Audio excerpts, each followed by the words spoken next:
and I don't want you to give away all of your secrets, but Sure. can you share a small part of the strategy which you employ to address, a particular challenge, say with people who maybe not be used to the sort of versatile environment that they're going into, and the moving parts that they have to deal with? Sure. So I think part of that is how you recruit that team. So, Okay. to be very clear, what happens is that the people that build a facility are often, once it's up and running, will move on to different challenges. Yeah, Um, yeah, and that's just a normal thing, and companies shouldn't be afraid of that, because the agility and openness to change need to build a new site is often incompatible with routinely operating a site. So you want to have the right people in those different roles. Some of them will carry over, but you shouldn't, as you go through the phases, certainly into optimization, companies shouldn't be too alarmed about any attrition. okay, yeah, So when you recruit that team to do the build, what you should be doing is talking to potential candidates about the openness for change, how they deal with changing priorities, and try and sort of drill into their agility. So you look in their previous experience to say what similar things you've done before, that could demonstrate you have the sort of skills to navigate this environment, and really be open about that. I think as the leaders of the team doing the build, you want to really spend time in the plan with the team. So in my last big project I did, we probably had about a 2,000 line Gantt chart, and the whole build team sat down and developed that process together. It took us a few days, but it was time well spent, because we had the buy-in of the whole team into that process then. yeah, And we assigned those actions as we developed them, so that the whole team could understand the plan. They could ask questions about why we're doing this at this time, why we're putting this off till later, and they could see that we couldn't do everything together, and that we had to face stuff. So I think it's really about engagement is really essential in that process to building a new site. It's more critical than operating an established site, because you need that maximal engagement for a new build. Whereas if you've got a facilities in a steady state, you can rely on the established systems to drive the processes along. But for a new build, you're relying on the people. So it's about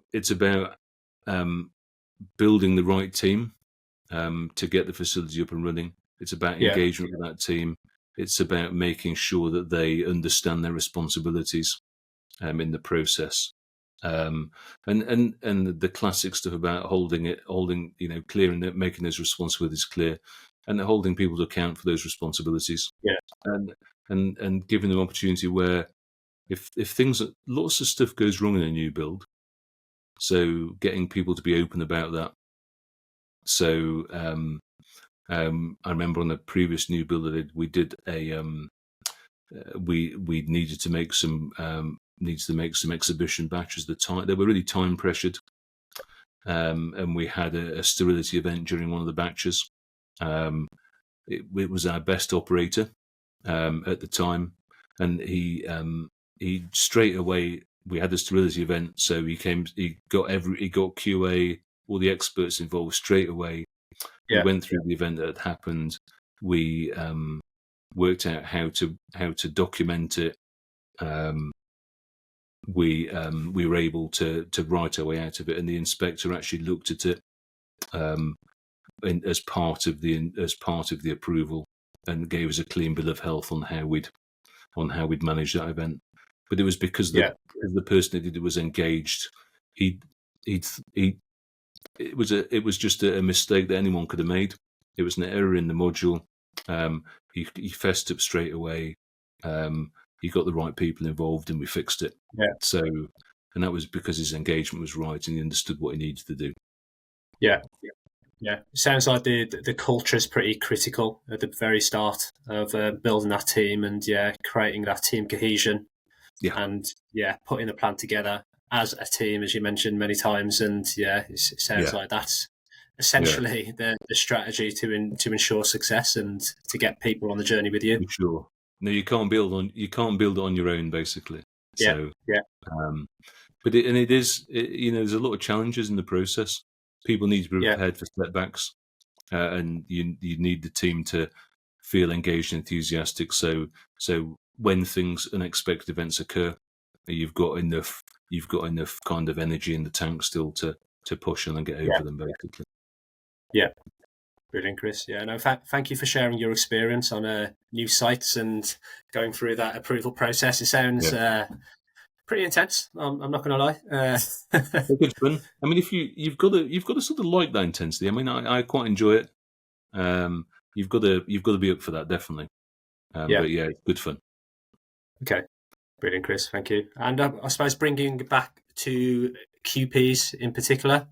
I mean, the way I like to try and close the show is trying to get your best advice for aspiring trainee QPs or maybe junior QPs very early on in their career who are just starting out. I mean, what advice would you provide to them?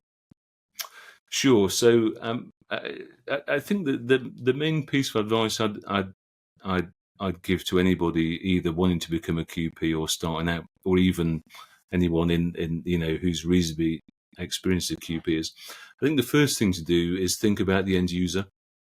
So who is the medicine who's that medicine gonna be presented to? What's the nature of the patient group?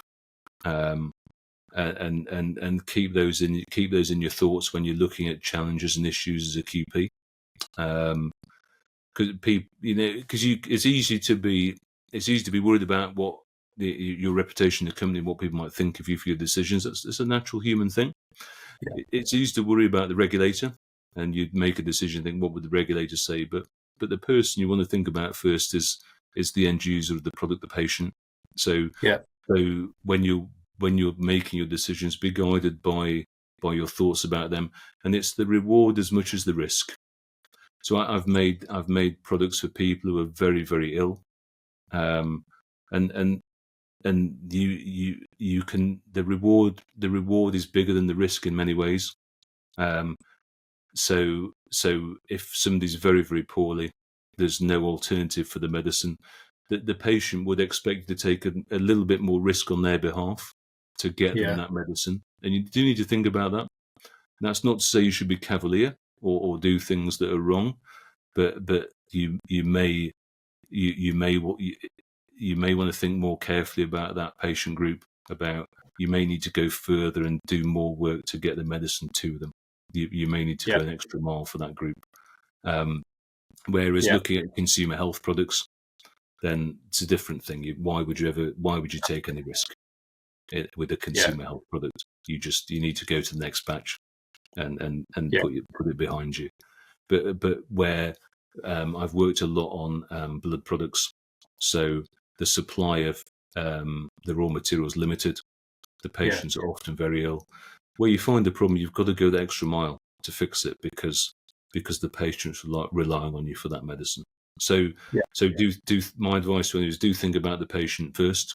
I think that you've got to, as a QP, I'm sure it's a well-hackneyed phrase, but it's as much about the power to say yes as the power to say no. You've got to balance your decisions, and you've got to find that middle ground where you're confident to say yes and confident to say no. My advice to anybody as a trainee QP is, if you're not sure about the answer, say I'm not sure. I'm going to look at that and I'll get back to you. Because I think there's a danger you'll default to say no. And if you're wrong, then you've got to come and climb down later. And that can harm your credibility as a QP.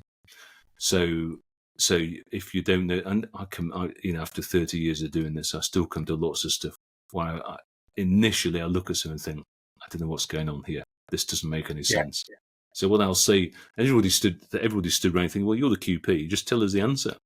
And you do feel that pressure, but of course, we're all human. So I say, look, guys, honestly, I'm not sure what the answer is here. I probably need this data. I need this data. I need to look at it, and I'll get back to an answer. I appreciate it's important, and we need to work it out. And often I'll take that away and consider it. And what I'll try and do is get to a definitive answer one that I can stand behind, and not have to sort of flip flop or change my mind later. My objective when I'm working a company is, if I say no, we can't do that. If nobody questions it, I've kind of, I've laid the groundwork properly, and I've kind of got the company on side.